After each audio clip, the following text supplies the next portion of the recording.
Hey, how's it going, guys? Mr. Boss for the win here, and in today's Grand Theft Auto 5 video, I'm going to be talking to you guys about something that really grinds my gears, and it's kind of like my pet peeve of video games, and it's when news outlets and media, and I guess older generations, they scapegoat video games for reasons for why people do things. Now, this has been a particular and reoccurring issue for the game of Grand Theft Auto, which has been the face of the reason for many violent crimes and other, I guess, terrible things you can do in society. But it grinds my gears when people use video games as a scapegoat for their problems instead of actually looking at what the real issue is and trying to fix it. And today we have another example of Grand Theft Auto 5 being placed right smack dab in the center of the blame game for what I think is the most ridiculous thing ever. Now, we've made videos on what Grand Theft Auto 5 has been blamed on before. Some of them have been pretty crazy, obviously, like violence. I think another one was related to like gang activity, like people who played GTA 5 were more likely to go join a gang. Like, how do you even have that data? Like, did you go around asking people on the street with a pen and a clipboard if they played GTA 5 and if they were in a gang?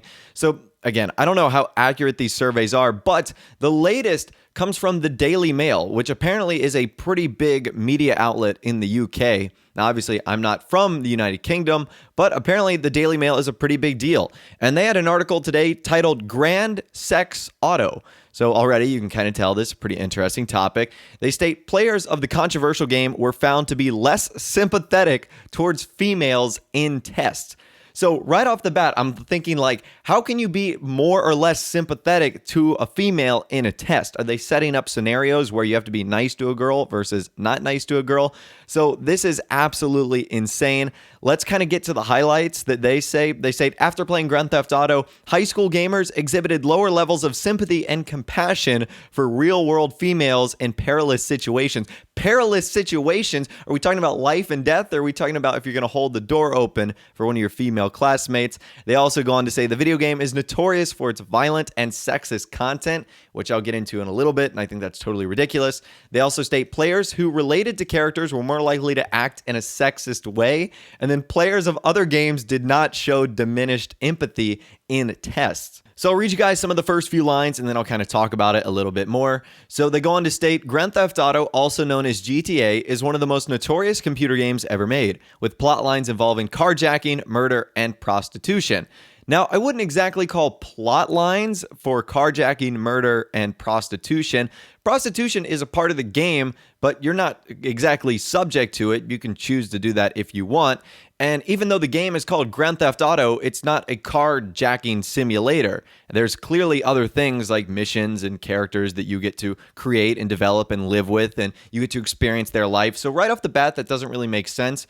They go on to say, now experts have said games that feature violence, especially against women, really do have an effect in the real world, especially towards attitudes of young male players. They found players who identified strongly with their on-screen characters were more likely to exhibit sexist behavior in real life. So I'm trying to think, what character in Grand Theft Auto 5 is exhibiting strong sexist behaviors?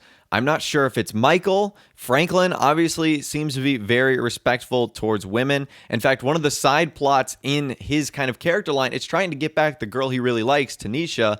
So I don't really understand that. Trevor really doesn't have an association with many women. He's just honestly a crazy psychopath. However, probably the dumbest part of this entire experiment is the way it was conducted. So they stated they took 154 players aged between 15 and 20 and then questioned them on their attitudes. So they stated that a lot of these questions were about masculine beliefs. One of the questions was, is it okay for a guy to use any and all means to convince a girl to have sex, and boys would be encouraged to find a means of demonstrating physical prowess? So I don't exactly know how that relates to GTA 5. There's nothing in Grand Theft Auto where like there's a situation where one of the characters clearly says, yes, you know, it's okay to exert your physical prowess in terms of doing whatever you want to do. So I absolutely think that this is the most ridiculous thing ever in terms of this claim. I'm not sure how someone can just like physically make sense of that. And I'll use this example that I've done before, and I'll even relate it to GTA. But first, let's get out of Grand Theft Auto. It's the example that video games will make someone do something, whether it's violence, sexual acts, murder, whatever the case is. That'd be the exact same thing as playing a game like FIFA or a game like Madden or a game like NBA. Just because I play an NBA game doesn't mean that I'm going to be able to shoot threes like Steph Curry or, dunk like LeBron James. And if I play FIFA, doesn't mean I'm going to be able to score goals like Ronaldo or Messi or anyone like that. It doesn't make me that person. Exactly like playing Grand Theft Auto. Just because I go on a crazy murdering rampage spree in a game with Trevor, obviously, that doesn't make me a murderer in real life. And I've stated this before, that those of us that can't already associate the difference between reality and a video game don't need a game like Grand Theft Auto or FIFA in order to tell them that what's in the video game they can't do. It's already built into their mind that that's an appropriate activity and social thing that they can do in real life. Now, another one of the points brought up is that the video game was notorious for its violent and sexist content.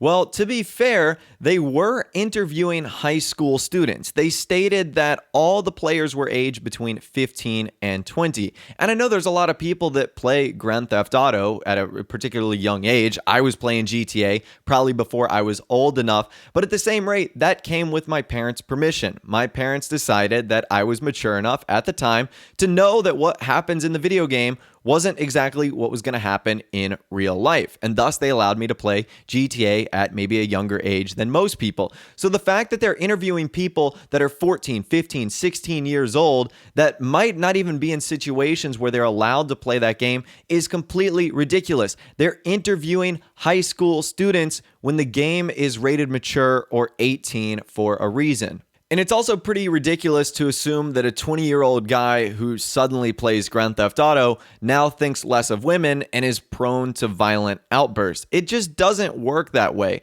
Grand Theft Auto 5 is filled with satire, it's filled with a play on modern society, it's filled with jokes, and yes, there's violence, and yes, that's what makes Grand Theft Auto Grand Theft Auto. I mean, the title of the video game is a felony. It's literally, an acronym for stealing a car that doesn't belong to you. So it just doesn't make sense that the world wants to blame video games, and in particular, Grand Theft Auto, for its crimes. So this video, in my opinion, is like the most WTF segment I think I've ever had to cover. I thought the Daily Mail was pretty respected in terms of the content that it put out, but I guess blaming video games for society's problem is just the norm. Like I said, I believe video games are the scapegoat for a lot of the problems in this world, whether it's policies, whether it's gun control, I don't care what you believe in, but video games do not need to be the target and do not need to be the blame when at the end of the day, it's just a disc that you put into your console. So I'd love to hear from you guys in the comment section down below, because I'm sure, like me, you'll have tons of opinions on this. What do you think about this article, Grand Sex Auto? Do you think that GTA causes people to be less sympathetic towards females, have more violent outbursts? I personally think it is a load of BS to the max. But of course, I want to hear from you guys in the comment section down below. If you did go on to enjoy the video, a like rating would of course be awesome. And also subscribe to my YouTube channel if you are new, or you like daily GTA 5 videos like this. With out of the way, guys, like I said, thanks for watching. Take care, and I'll see you guys in the next video.